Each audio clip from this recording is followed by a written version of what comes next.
Good morning, I'm Debbie Cruz. It's Tuesday, January 21st. SDSU is planning new dorms to house thousands more students. More on that next. But first, let's do the headlines.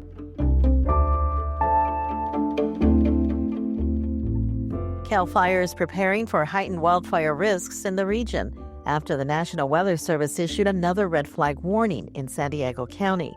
Dangerous Santa Ana winds will blow through San Diego's inland valleys and mountain areas throughout the day, with gusts between 60 and 70 miles per hour in some areas.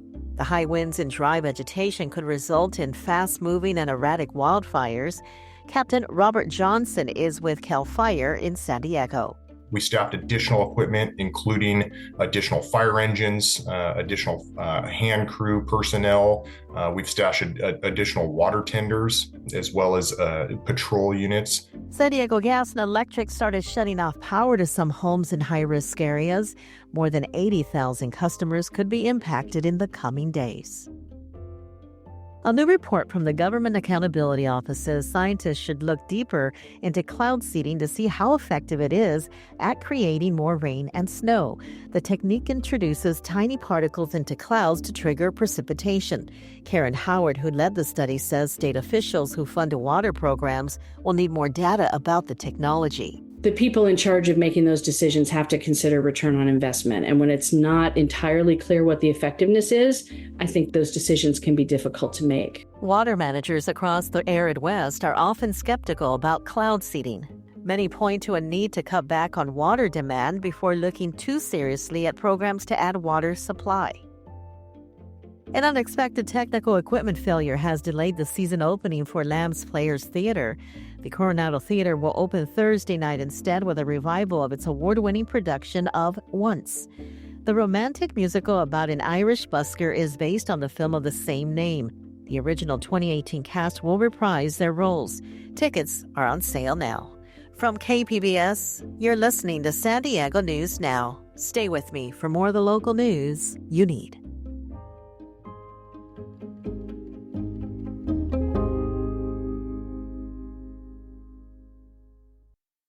KPBS On Demand is supported by the San Diego County Toyota dealers, presenting the new 2025 Camry with refined design and performance. Visit your local Toyota dealer to learn more about all the features the new 2025 Camry offers. The San Diego County Toyota dealers. We make it easy.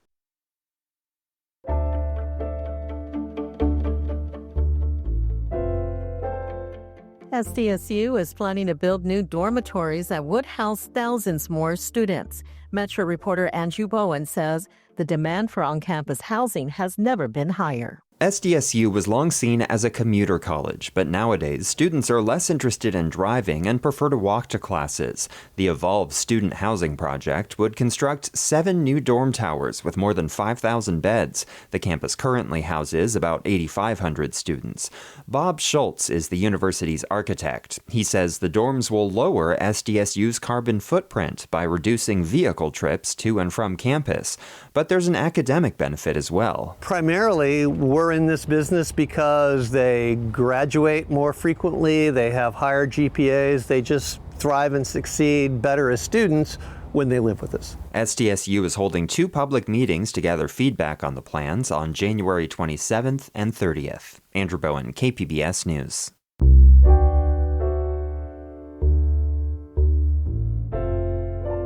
This month, Digital Gem Cinema is highlighting 2024 films for your consideration this awards season. Cinema junkie Beth Accomando says her top pick for this week is called From Ground Zero. From Ground Zero is Palestine's official entry for Best International Feature Film at this year's Academy Awards. It's an anthology of 22 short films, each offering a very different personal perspective on what it means to live in Gaza today. The collection avoids overt politics to instead focus on the diverse range of experiences from these filmmakers. In 24, a man describes coming under attack 3 times in 24 hours and being dug out from rubble twice. And in Hell's Heaven, a man steals a body bag to sleep in to stay warm at night. But the story that impacted me the most was Soft Skin.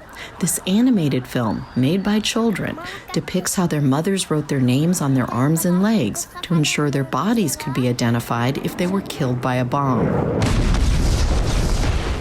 Despite the immense challenges of filming in Gaza, these filmmakers have created a stunning collaborative project. And perhaps most amazingly, many of the films focus on joy, hope, and beauty despite horrific conditions. Beth Accomando, KPBS News.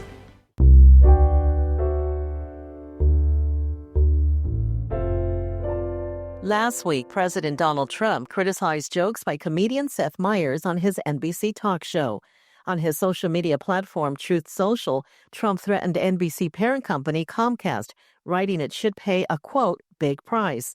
This isn't the first time comedy has sparked political backlash, and it likely won't be the last. Video journalist Matthew Bowler explores how San Diego comedians are preparing to respond to the political climate during Trump's second term. Politics can be great fodder for comedians.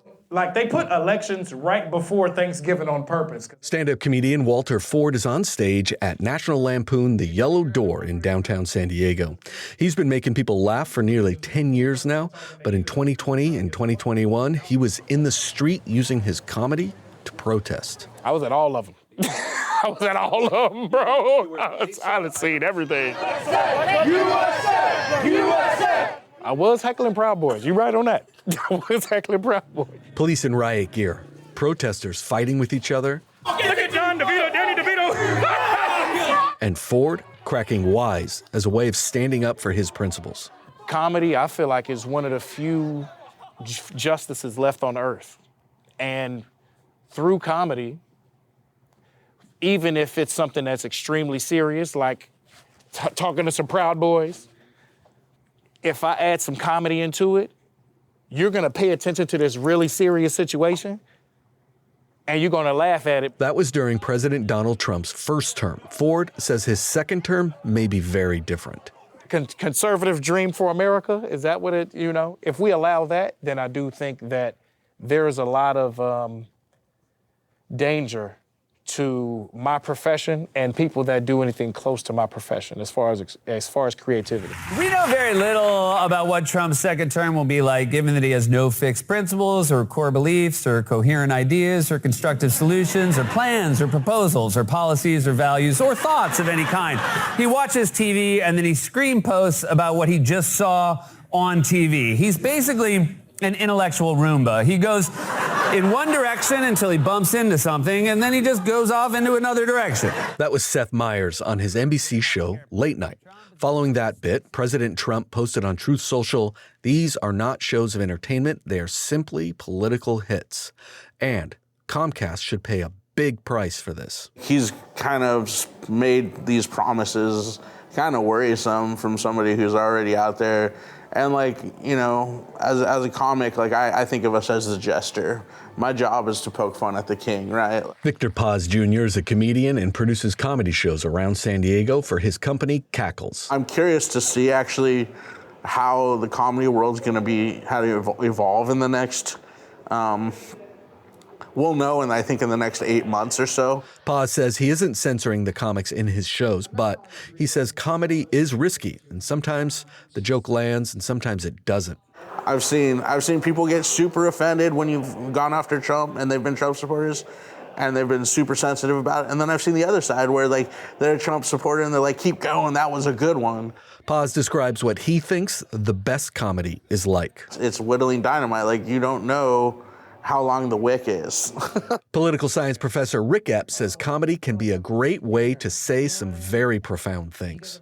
When you look at the spectrum of how artists are able to articulate through humor, for example, in this case, people can digest things a little more intently when they hear it in a humorous way. But speaking truth to power comes with its own set of risks, according to Epps. In our country, the danger is, but they may not kill you right here like they would in other countries. Make some noise. You're an American.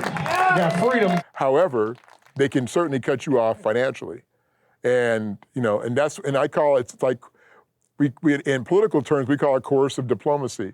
Ford agrees. I do think that there is a certain amount of caution that needs to be taken as far as making sure you don't mess up the church's money. However, through his jokes, Ford aims to build bridges both inside the comedy clubs and at the protests. At the end of the day, we're all humans. Black, white, red, purple, conservative, liberal, libertarian. And I feel like at some point in time, comedy can be the middle ground for us to at least be able to have a conversation. Give yourselves a hand clap for coming out. We got some more comedians. Matthew Bowler, KPBS News. That's it for the podcast today. As always, you can find more San Diego news online at kpbs.org. I'm Debbie Cruz. Thanks for listening and have a great Tuesday.